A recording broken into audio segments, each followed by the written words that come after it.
గజం కేవలం 23,000 రూపాయలతో 165 గజాల భూమి కేవలం 38 లక్షలు మాత్రమే. నమస్కారం. ఈ రోజుకి తెలంగాణలో ప్రజాప్రభుత్వం ఏర్పడి 30 రోజులైంది.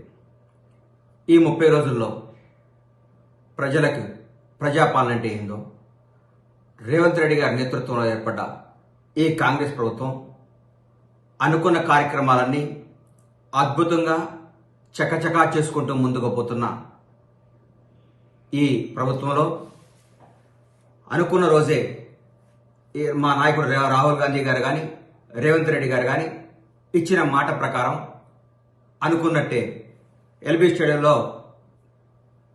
ప్రమాణ స్వీకారోత్సవం జరుగుతుండగానే ఇక్కడ ప్రగతి భవన్, అదే ఇప్పటి ప్రజాపాలన భవన్ గడిని బద్దలు కొట్టడం జరిగింది. 2 రోజుల్లోనే 2 కార్యక్రమాలు చేయటం, ఎన్నో అద్భుతమైన పథకాలు చేసుకోవటం, భారతదేశంలో ఉన్న ప్రతి ఒక్క ప్రధానమంత్రితో పాటు ప్రతి మంత్రి దగ్గరికి పోయి మన రాష్ట్రం గురించి, మన రాష్ట్రానికి రావాల్సిన నిధుల గురించి మాట్లాడుకోవటం, ప్రతి ఒక్కళ్ళకి రాజకీయం చేయకుండా ప్రజాపాలన అంటే ఏంటో, ప్రజలకు చేరువై ప్రజలకు న్యాయం ఎలా చేయాలో ప్రజల కోసం 20 గంటలు తప్పిస్తున్న ముఖ్యమంత్రి రేవంత్ రెడ్డి గారు.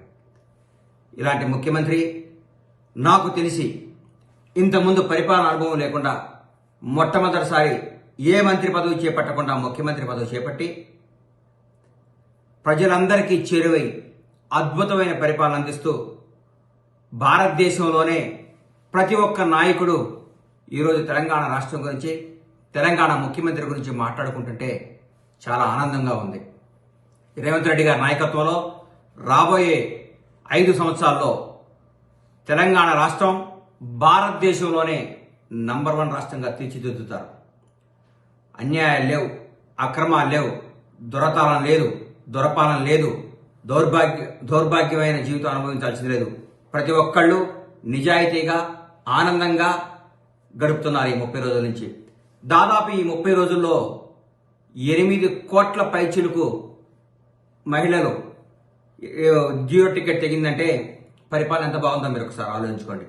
ఇదే కాదు, ప్రతి ఒక్కటి ప్రజల కోసం, ప్రజా శ్రేయస్సు కోసం, ప్రజల సంక్షేమం కోసం తెలంగాణ కాంగ్రెస్ ప్రభుత్వం చకచకా దూసుకుపోతున్న విధానం చూస్తుంటే ఆనందాన్ని ఇస్తుంది, అద్భుతం అనిపిస్తుంది.